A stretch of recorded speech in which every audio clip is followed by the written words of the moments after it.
ቢስሚላሂ ራህማን ራሂም እጅግ በጣም አዛኝና በጣም ሩህሩህ በሆነው በአንድ አላህ ስም እንጀምራለን። አሰላሙ አለይኩም ወራህመቱላሂ ወበረካቱሁ።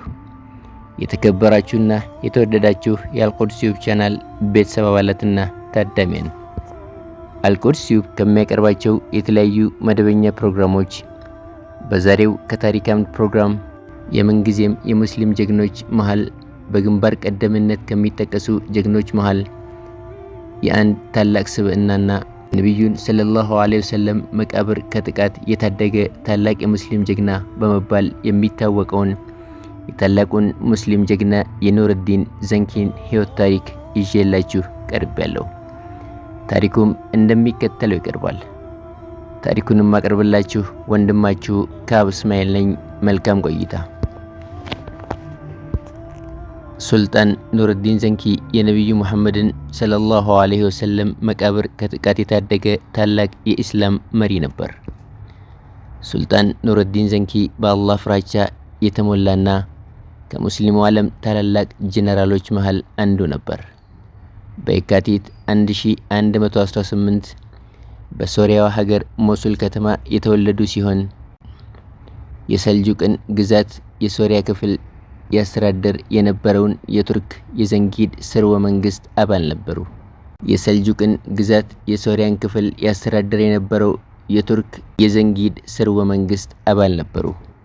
ኑረዲን ዘንኪ የሚባለው የአረብኛ ስም የሃይማኖት ብርሃን የሚል ትርጉም አለው። ኑር ማለት ብርሃን ሲሆን ዲን ደግሞ ሃይማኖት ማለት ነው።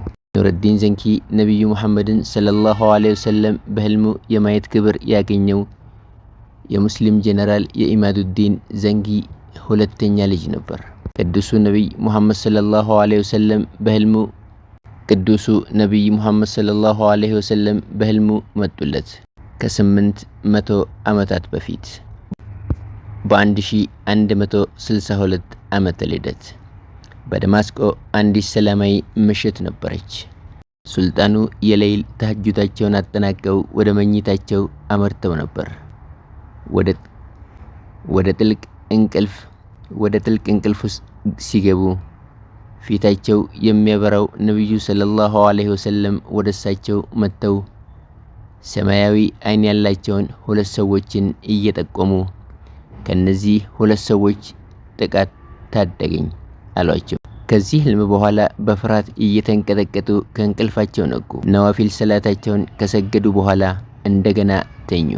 ነብዩ መሐመድ ሰለላሁ ዐለይሂ ወሰለም ደጋግመው በህልማቸው እየመጡ ሁለቱ ሰዎች ክፋት እንዲታደጋቸው ጠየቋቸው። ኑረዲን ዘንኪ ወዲያውኑ ክቡር አማካሪያቸውን ጠርተው ህልማቸውን አወጓቸው። አማካሪውም ጉዳዩን በሚስጥር እንዲይዙና በአፋጣኝ ወደ መዲና እንዲያቀኑ መከራቸው። ሱልጣን ኑረዲን ዘንኪ ስጦታዎችን ለማከፋፈል ፈለጉ። ለ16 ቀናት ከተጓዙ በኋላ መዲነቱል ሙነወራ ሲደርሱ ከከተማዋ ውጪ ገላቸውን ታጥበው ወደ ከተማዋ ገቡ። በመቀጠልም በሪያድል ጀናህ ነዋፊል ከሰገዱ በኋላ በረሱል ሰለላሁ ዐለይሂ ወሰለም ረውደቱል አንዋር የነብዩ መቃብር ቀርበው በመስጂድ ውስጥ ተቀመጡ። የመዲና ነዋሪዎች በሙሉ ሱልጣኑ እንደደረሱና ስጦታዎችን ማከፋፈል እንዲሁም ለተጠሙ ሰዎች ውሃ ማቅረብ እንደሚፈልጉ ተነገራቸው። የመዲና ሰዎች ወደ መዲና የመጡበትን ምክንያት ሲጠይቋቸው እዚህ የመጣነው በተወዳጁ ነብይ ሙሐመድ ሰለላሁ ዐለይሂ ወሰለም ሰፈር ለመኖር ነው አሉ። ሱልጣኑ ሁሉንም ተሰብሳቢዎች በጥንቃቄ ይመለከቱ ነበር። ሱልጣን ኑረዲን ዘንኪ መዲና ሲደርሱ ነብዩ ሙሐመድ ሰለላሁ ዐለይሂ ወሰለም በህልማቸው ያመለከቷቸውን የሁለቱን ሰዎች ፊት ለማወቅ ሁሉንም ተሰብሳቢዎች በጥንቃቄ ይመለከቱ ነበር። ግብዣውና የስጦታ ማከፋፈሉ ስነ ስርዓት ቢያልፍም በህልማቸው ያዩዋቸውን ሁለቱም ፊቶች ለመለየት ያደረጉት ጥረት ሁሉ ከንቱ ሆኖ ምንም ውጤት አላስገኘም። ሱልጣኑ የሚፈልጓቸውን ፊቶች ማግኘት ሲያቅቷቸው ለመዲና ሰዎች ባዘጋጁት ስነ ስርዓት ላይ ያልተገኘ ሰው ካለ በጉጉት ጠየቁ። ህዝቡም የለም ሲል መለሰ። የመዲና ሰዎች የመጡበትን ምክንያት ደጋግመው ቢጠይቋቸውም እውነቱን አልገለጹም።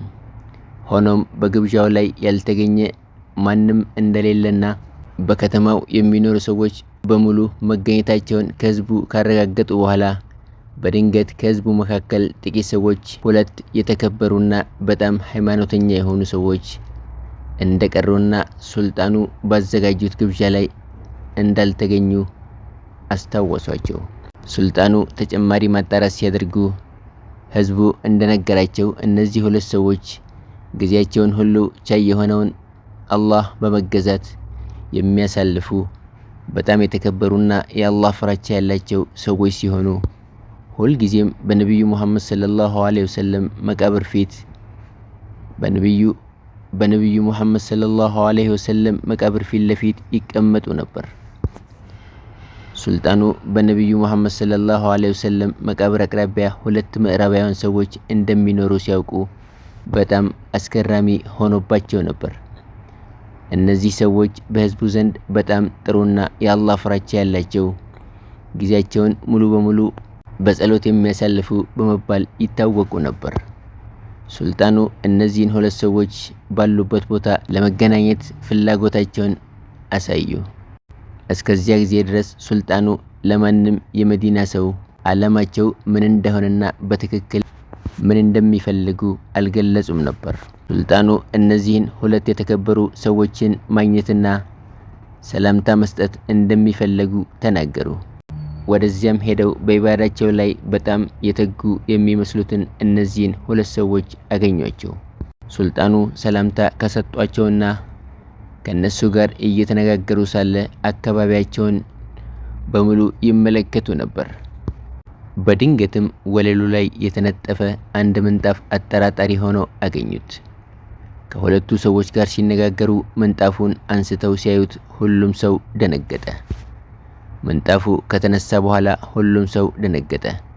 ምንጣፉ ከተነሳ በኋላ እዚያ የነበሩት ሁሉ ወደ ተወዳጁ ነብያችን መሐመድ ሰለላሁ ዐለይሂ ወሰለም ረውዳ ወይንም መቃብር የሚወስድ ዋሻ ምድር ውስጥ ጥላ ውስጥ የተቆፈረ መንገድ አዩ።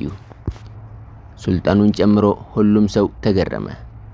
ከዚያም አብዛኞቹ ሰዎች ሱልጣኑ መዲናን የጎበኙበትና እርሳቸው ባዘጋጁት ግብዣ ላይ ስለተገኙት ሰዎች ሁሉ ደጋግመው የጠየቁበትን ዓላማ ተረዱ።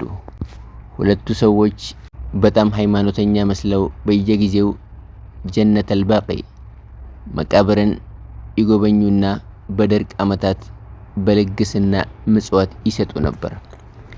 ሁለቱ ሰዎች የክርስቲያን ወኪሎች መሆናቸውንና የክርስቲያን ነገስታት ወደ ነብዩ መሐመድ ሰለላሁ ዐለይሂ ወሰለም መቃብር ገብተው የእርሳቸውንና የሁለቱን ባልደረቦቻቸውን የአቡበክር ሲዲቅንና የዑመር ኢብኑል ኸጣብን አስክሬን ይዘው እንዲያመልጡ በልዩ ተልእኮ እንደላኳቸውና የገንዘብ ድጋፍ እንዳደረጉላቸው አጋለጡ። እርጉሞቹ ሰዎች በምሽት ዋሻውን ይቆፈሩና የአፈር ከረጢቱን በመቃብር ቦታ ይጥሉ ነበር። በዚህ ሴራ የተቆጡት ሱልጣኑ ክፉ ሰላዮችን እንዲገደሉ አደረጉ። በእርሳቸው ትዕዛዝ በነብዩ መሐመድ ሰለላሁ ዐለይሂ ወሰለም መቃብር ዙሪያ ቦይ ተቆፍሮ በቀለጠ መዳብ እንዲሞላ በማድረግ መቃብሩን ለዘላለም ከማንኛውም መሰል መጥፎ ሙከራዎች ጠበቁት።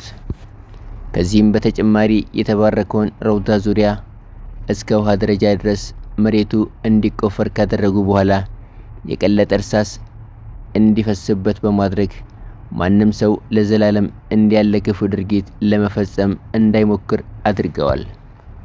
በዚህ ሁኔታ ነበር ይህን በጎ ተግባር በመፈጸም የነብዩን ቀብር ከጥቃት በመታደግ ታላቅ ጀብድ የፈጸሙት። አላህ መልካም ስራቸውን ይውደድላቸው። ለዛሬ ያሰናዳነው የታላቁ ሙስሊም ጀግና ኑርዲን ዘንጊ እንዴት አድርገው የነብዩ ቀብርን ከጥቃት እንደታደጉ የሚያሳየው ታሪክ ይህን ይመስላል። የዛሬን በዚያ በቃን። በሌላ ፕሮግራም እስክንገናኝ የአላህ ሰላምና እዝነት በወዱ ነብያችን ሙሐመድ ሰለላሁ ዐለይሂ ወሰለም የአላህ መልእክተኛ በቤተሰቦቻቸውና ቀና ጎዳናቸውን በተከተሉት የዓለም ሙስሊሞች ላይ ይሁን።